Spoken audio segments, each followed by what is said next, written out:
All right, guys, you locked in? You locked in here? Why the CIA created Pokemon Go?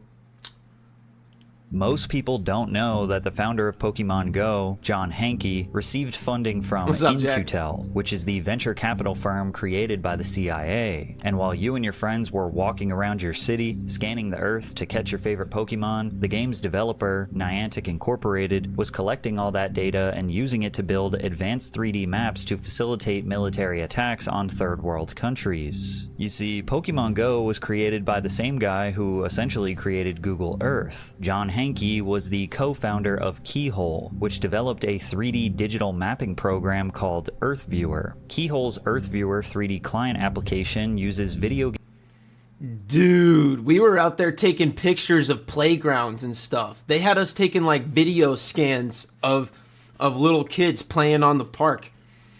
This is crazy. The CIA was directly behind it. It wasn't even like a oh haha, they're gonna sell our data. No, no, no. No, they were gonna use it to bomb things. It's insane. game-like 3D graphics and access to massive databases of network-hosted Earth information, including satellite imagery and aerial photography, to produce an interactive digital model of the Earth. The product was unlike anything anyone had ever seen before in the early 2000s, but it was unclear what its use case would be, and therefore Keyhole was bleeding money. Every few months for years, John would find himself scrambling to raise money from Silicon Valley investors to keep the lights on. That was until In-Q-Tel saved his company from going under. Then we got really a lifeline from a kind of unusual source. In-Q-Tel was this new little venture capital firm that was basically a government VC firm with money from the intelligence community. So that was one of the few funds in the Valley that was doing real business, and they were making a lot of investments at the time. This was in the kind of post 9/11 security ramp up period. And so they found out about our technology and invested a few $1 million in the company. Thanks to In-Q-Tel's funding, Keyhole was supplying technology to troops in Iraq and the Pentagon, and they ultimately became a profitable company due to the massive amount of government contracts rolling in. Shortly after, Keyhole was acquired by Google in 2004, and they turned this technology into what we now know as Google Earth. After Google's acquisition, It just needed to be overseen by the right people, Having some niche company in control of it, this random hanky-panky guy, fuck that. We need the biggest corporation in the digital space to own the digital mapping to the world. There's no concern here. Just keep Googling boobies, okay? John Hanke Don't worry became the about vice this. president of product management for the company's keep Geo catching division, Pokemon. where he oversaw products like Google Earth and Maps. Google Earth was revolutionary because it gave everyone access to detailed satellite imagery of nearly the entire planet from a home computer. You could explore unfamiliar cities, inspect neighborhoods before moving, and plan trips, but they quickly realized it was far more powerful than that. Humanitarian organizations began using it to coordinate disaster relief. Scientists monitored deforestation and climate change. Archaeologists used it to discover previously unknown ruins. Journalists investigated war zones, and governments used it because it was better than anything they had access to. The product ended up being used in ways that we never anticipated. I guess I'll just say it that way.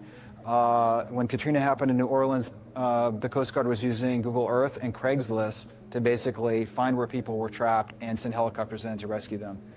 Kind of crazy. You would think, well, the government, they've got lots of sophisticated software, but as it turns out, web software that's available that already has the data in it, it's ready, easy to use, a breakthrough, really. But after working for 6 years Is that not like so convenient? You know what I mean? It's like they didn't even have to like go and do it in secret. It's not like the government was like, "Yo, we're gonna map the whole world and blah blah blah." No, Google was like, "Hey, you know what would be cool?" And then all of the government agencies just get to be like, "Hey, can we take a look at that?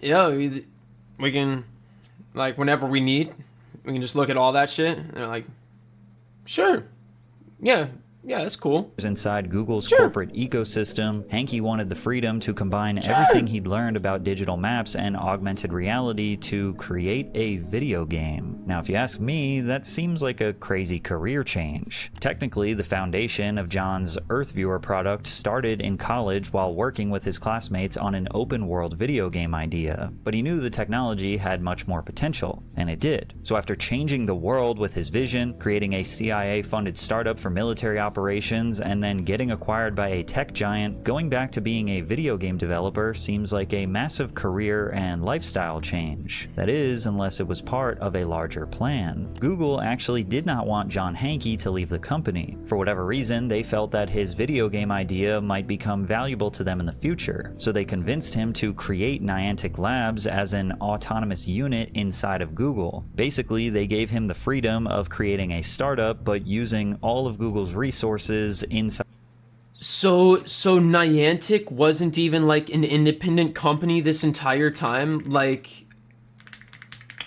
we thought they were like partnered with Pokemon for the game, but they're actually owned by Google? Were they always like technically owned by Google? Side of Google's walls. If it failed, Google would get their employee back, and if it succeeded, then Google could be an early investor or part owner of a major video game innovation. Niantic It became independent in 2015 and was acquired by Scopely in 2025. Interesting. I don't know. Niantic's first major product was an app called Field Trip, a virtual tour guide that analyzed the user's location, provided suggestions for nearby landmarks to visit, and offered information about the area. It wasn't much of a game, That's but cool. it laid the foundation. That's cool. Now that's something, that's what internet was made for. That's what social media theoretically should be used for. Is like, hey, look at this postcard from Ohio. Wouldn't you like to go to this park? You know, I feel like the whole peanut butter covered guys on the FYP thing is getting a little played out, you know? I'd like to see local restaurants and stuff like that. For their You next know? big project called Ingress. Launched in 2012, Ingress was an augmented reality mobile game that prompts users to explore their neighborhoods and locate portals at nearby landmarks. This was quite literally the same idea as Pokemon Go. Those who Bro, I'm not going to Starbucks to open a portal. Okay? What, you think I'm gonna be in the Starbucks sipping my cappuccino and I'm all, whoo, I'm in a portal, dude. I'm sorry, I don't know what I'm played doing. it were bro. I don't know what intoxicated I'm by the doing. addictive I don't know gameplay what I'm loop, doing. although it failed to pull in a large player base even years after its release. Luckily for Niantic, one of the game's players would prove to be an invaluable asset with direct ties to the Pokemon Company. But real quick, I'm sure you have all connected to shouldn't put public myself in Wi-Fi timeout at some after that point one. at your airport or your local coffee shop, and every time you do, you're leaving yourself vulnerable to cyber attacks. These networks are often unsecured and lack sufficient encryption. This creates an opportunity for someone to spy on your internet activity, which could lead to privacy concerns, leaked personal data, or financial loss. That's why I use Surfshark. Surfshark Motherfucker! You know what? Now I'm glad I took my face cam off the screen. I'm Kai Sanat. No, see, Kai wouldn't approve of that either. Kai wouldn't approve of that ad. No, Kai and I aren't watching Surfshark. What the hell was that? What's Surfshark? What did I do? What the fuck did I just click on? What is this? What? Get away from me.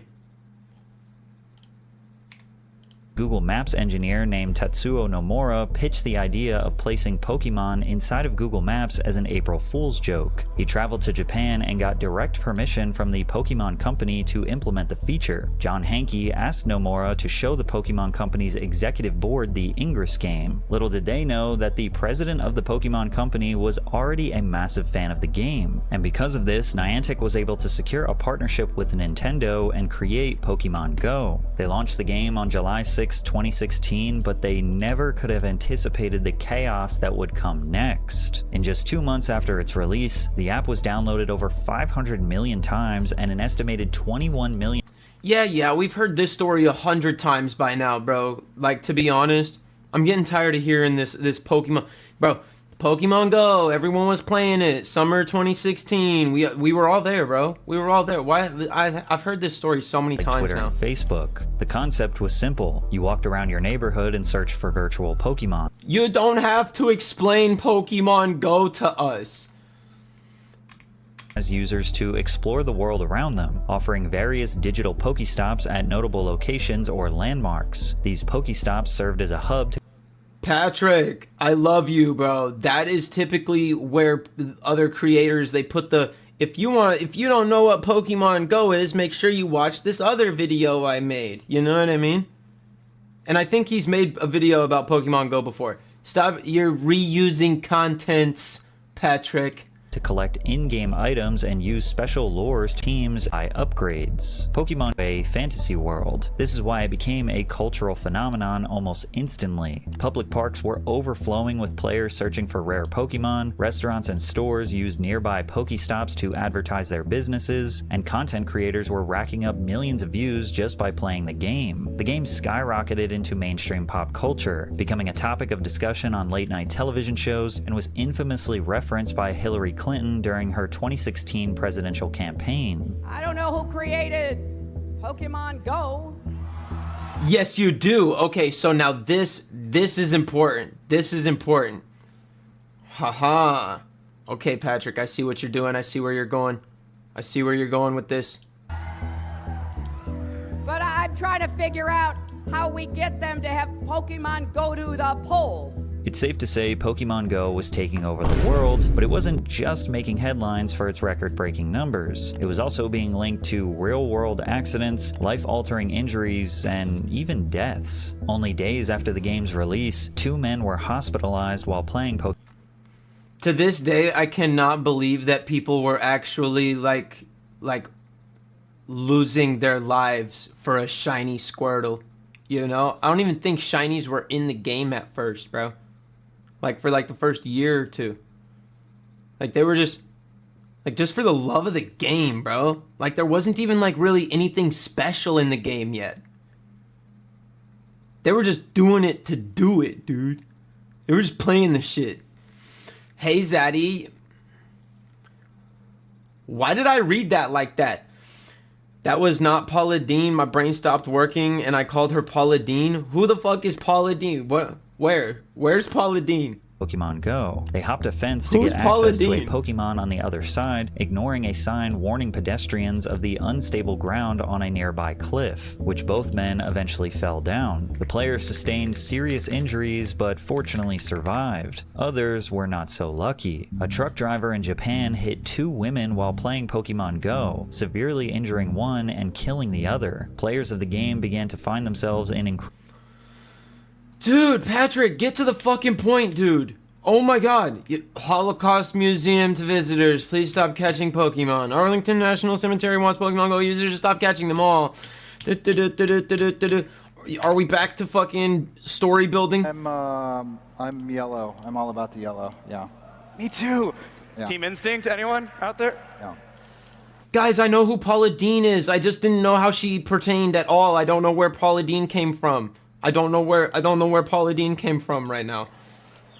Team Instinct, there we go. I'm not going to try and button that back up on stage. It's crazy that the creator of the game couldn't even properly answer the question, what team are you? Which refers to one of the 3 factions players can join once they reach level 5. Team Valor, which is red, Team Mystic, which is blue, or Team Instinct, which is yellow. He just said, the yellow one. The interviewer was clearly a massive Pokemon fan, and Hanky seemed like the total opposite. It was disappointing to players that the most viral game of 2016 surrounding one of the most beloved IPs of all time was being spearheaded by a boring corporate suit. But what was particularly interesting was his insights on working with governments before they launched the game in different countries. So we're still in the rollout phase of the game. Do you know what the next rollout country is going to be? I have a pretty good idea, but it is pending getting things squared away on the government relations side and getting everything prepared, so I can't say right now.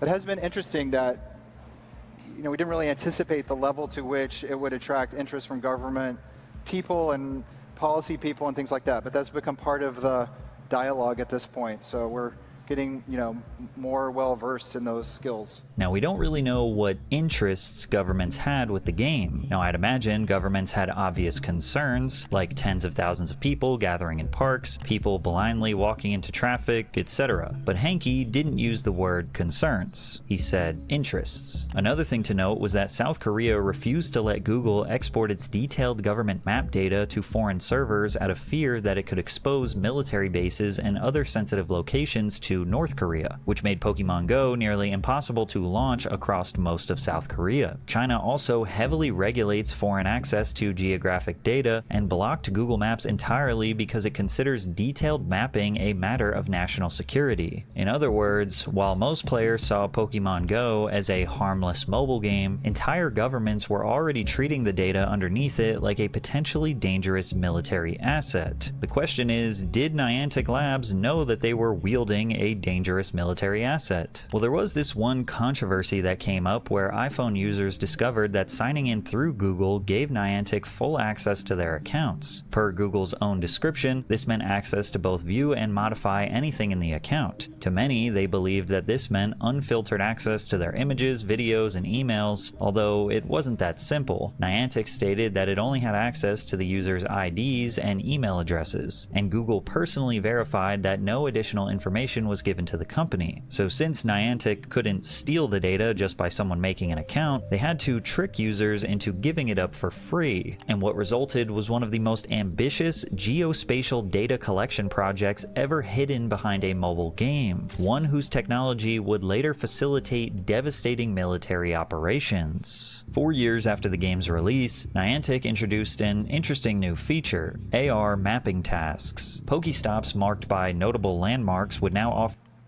Dude, nah, this was so premeditated. No, that's so predatory. I don't even know what to say. I'm floored right now. I'm just floored. I knew what I was doing the entire time I was playing the game, but I thought it was like a funny haha. I thought like, oh my god, they're selling our data, like it was so much more serious. Yo, mama is premeditated. I'm gonna premeditate all over your face. For users rewards if they completed AR scanning prompts. These required players to scan the surrounding area with their phone's camera for about 20 to 30 seconds. Interesting that this feature was not available for children. I wasn't down with that, bro. I always skipped those missions. There was like one time that I tried to do it and it was all weird and it was like, oh no, redo it. It was like, it wanted me to do it again. And I was like, that wasn't sufficient enough.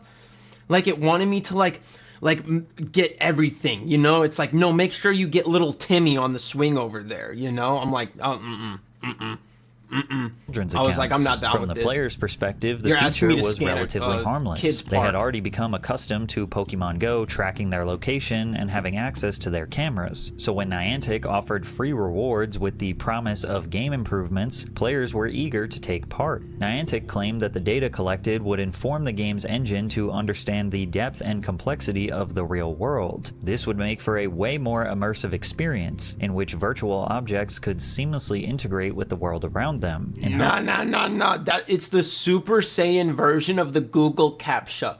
When you do the Google, I'm not a robot, and you have to select all the staircases. It's that on 9,000, bro. Inside, it seems like an evil genius plan. The man who created Google Earth and worked directly with the CIA and international intelligence organizations was getting people to voluntarily 3D scan the world around them while they think they're just helping Niantic make a better Pokemon game. These scans would help develop a much larger technology called Lightship VPS, which stands for Visual Positioning System. The satellite-based technology of GPS was useful, but not optimized for the best augmented reality experience. For example, it might be able to tell you that you're near a statue, but it's typically incapable of understanding where you are relative to the landmark, whether you are behind it or in front of it, if you are 3 feet away or 30 feet away. This information isn't important when getting general directions for a road trip, but when it comes to making accurate drone strikes on enemy base camps without harming innocent civilians, it can make a massive difference. When players scanned a landmark, they were recorded more than just a video. It tracked the latitude, longitude, and altitude of the user's device. It also utilized the phone's accelerometer and gyroscope, allowing the system to consider the phone's position and orientation. Considering all of this data, the scans could be used to make reliable inferences about the user's distance from both the landmark itself and the surrounding environment. Every scan submitted was unique, taken at different angles, positions, and distances. Each video was divided into approximately 300 individual images, all of which were pieced together with other scans to create a full 3D digital map of the area. Essentially, Niantic was creating the world's largest, most detailed 3D scan of the entire world, and Pokemon Go players were helping for the most innocent intentions. VPS could compare the player's live footage against this virtual world to determine the player's exact location, which helped in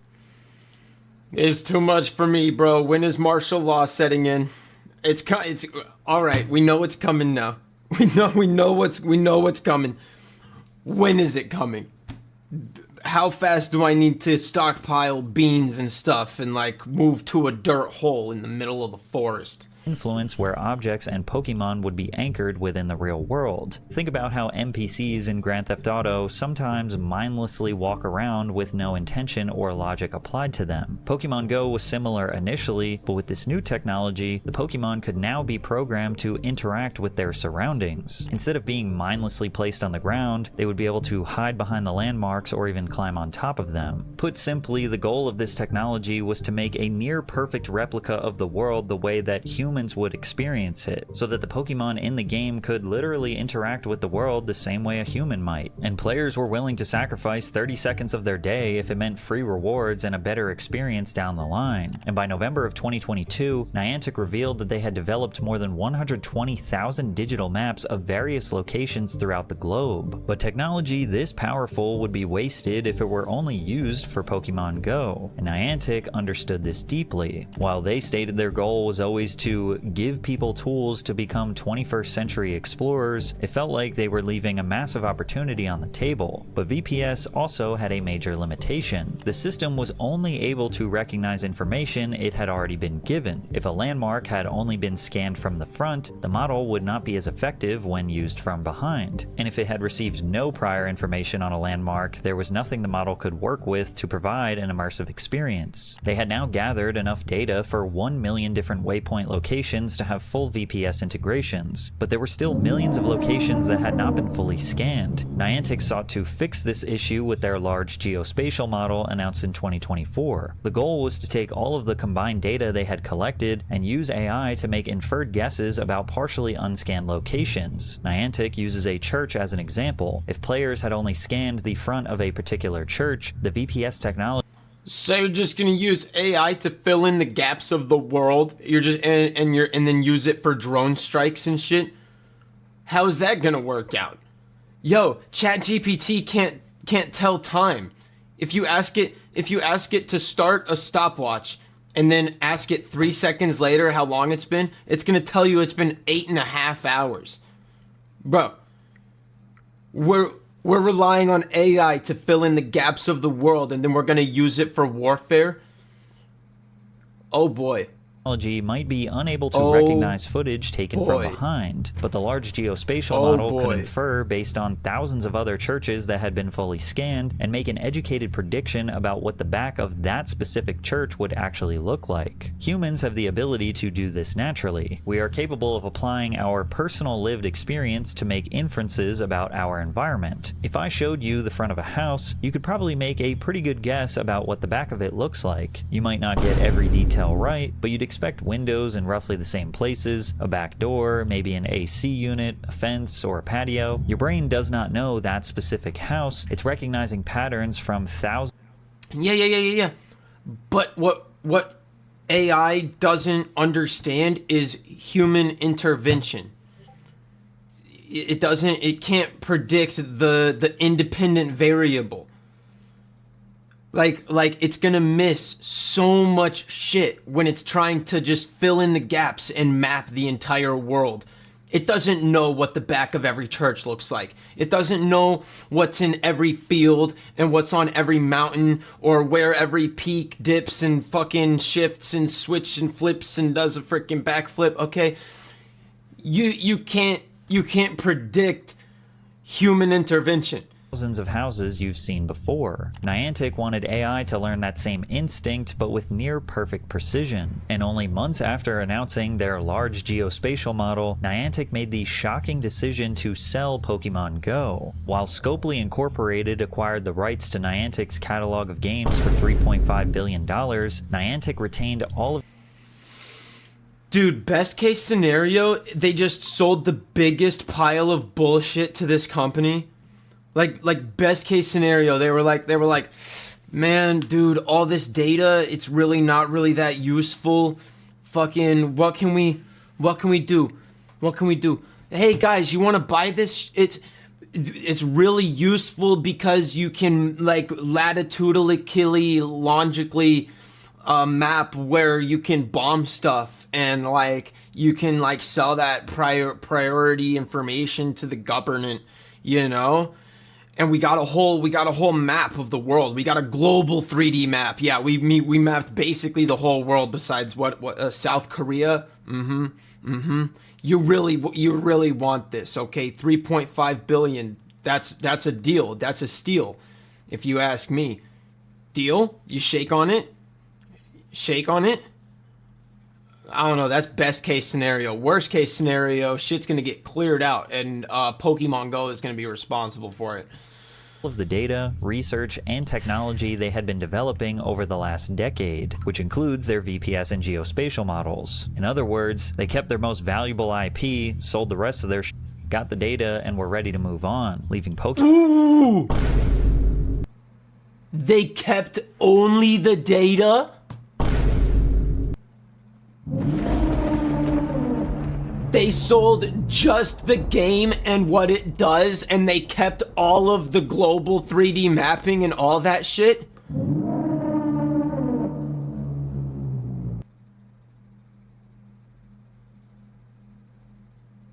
Pokemon in the dust, which to some makes it seem like they never cared about Pokemon in the first place, and it was all a part of a bigger operation. The company shifted its focus away from video game development, and under the leadership of John Hanke, began working on Niantic Spatial. The company made it clear this technology had far more potential than improving augmented reality experiences. It had the ability. Yay!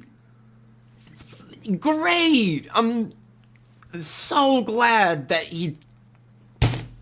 God, that's wonderful. To help both humans and machines to understand the world and navigate it. Instead of figuring out where to spawn Pokemon, the technology could be used to train a robot or AI-powered vehicles to determine their locations without the use of GPS. Like, you know how outside of your town, you don't really know where you're going or where you are, but thankfully you have access to GPS on your phone. Well, they're working on a technology for machines, robots, or vehicles that would essentially install a perfect one-to-one understanding of the entire world. So you could theoretically place it anywhere and it'll know exactly where it is and exactly how to get where it needs to go in the fastest way possible. And initially, this tool was being marketed as something that could enhance manufacturing, warehousing, logistics, construction, tourism, entertainment, and education. Like a warehouse worker could use the VPS technology to navigate the facility and streamline the process of conducting inventory management instead of just like walking around the building and understanding where things are and where they need to go. But Niantic was also getting involved in areas that most might not have expected.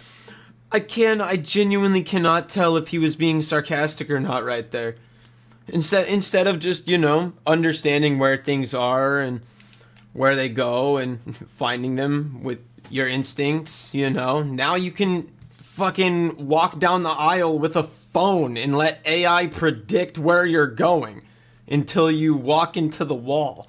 This became clear when Niantic Spatial announced it was teaming up with a company called Vanter in December of 2025. While Niantic had its roots in the gaming industry, Vanter had always been a part of the intelligence and defense sectors. They are best known for creating mapping systems used by military commanders and soldiers to analyze the battlefield and coordinate. This partnership may seem bizarre on the surface, but it was actually a perfect match. Vanter had developed a visual positioning system called Raptor. Similar to VPS, Raptor was capable capable of determining its location by analyzing its environment and making inferences. Literally, when a drone Sammy. became disconnected Literally. from GPS signal, it could utilize Raptor to assess the roads, buildings, and hills to figure out its position relative to Vanter's own personal map. However, the technology was relatively limited as it gathered data from airborne drone footage, meaning its pool of data was limited to the sky. This is where the partnership really starts to make sense. VPS system did everything.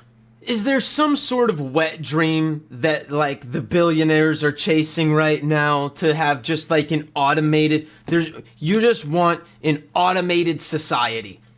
You just want anything wrong with society to be, you just want to be able to be like the robot.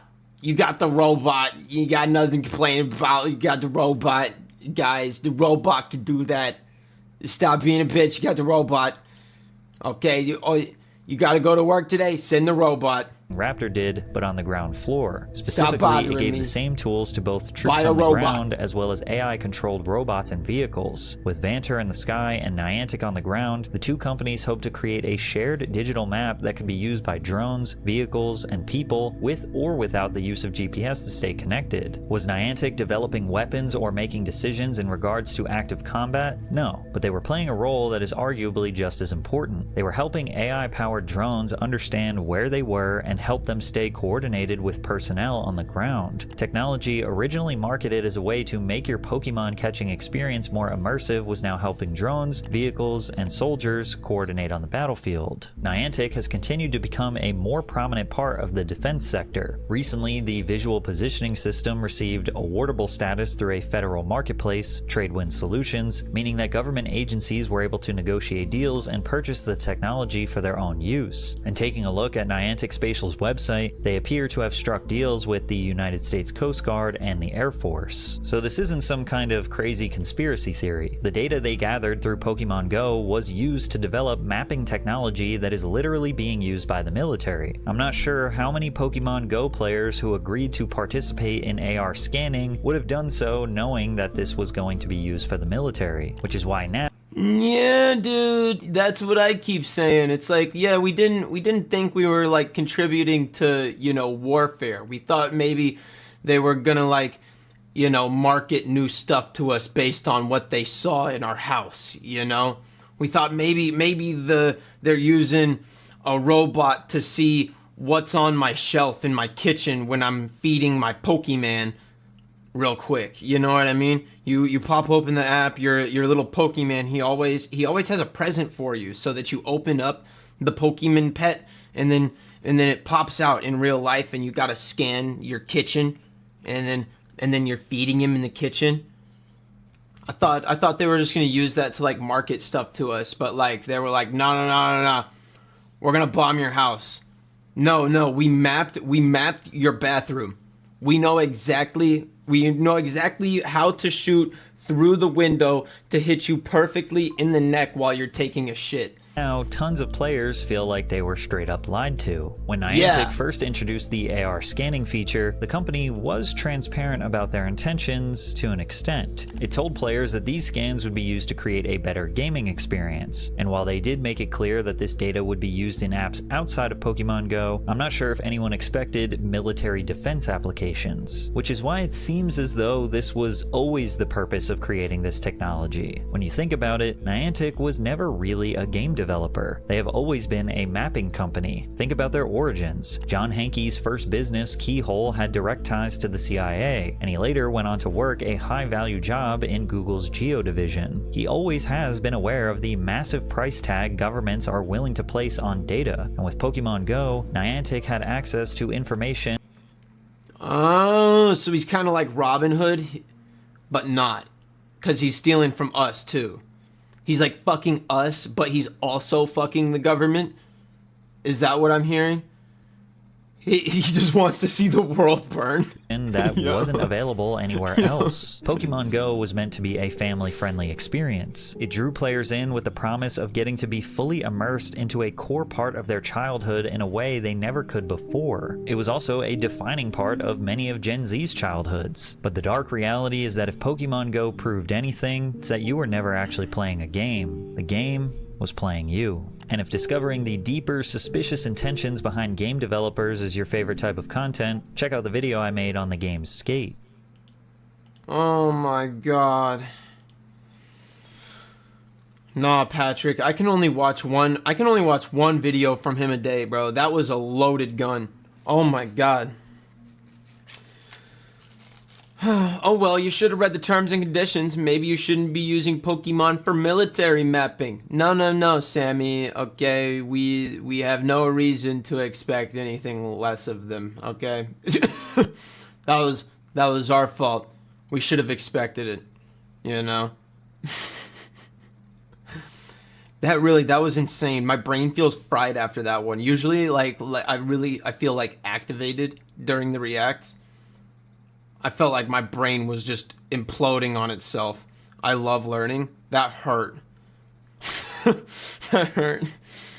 Oh my god. If you're over on the YouTube and you're watching this, make sure that you drop a like and you subscribe and you come over to the Twitch and you freaking also subscribe and you hang out with us because your grandma thinks you smell like burritos. Alright?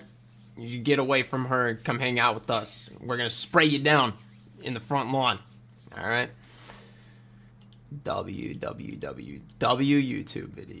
YouTube video. Oh, God forbid we think game developers aren't doing insane things. No, yeah, I'm like, it would just be reasonable that they like delete that shit, you know? It's like that's something akin to like, when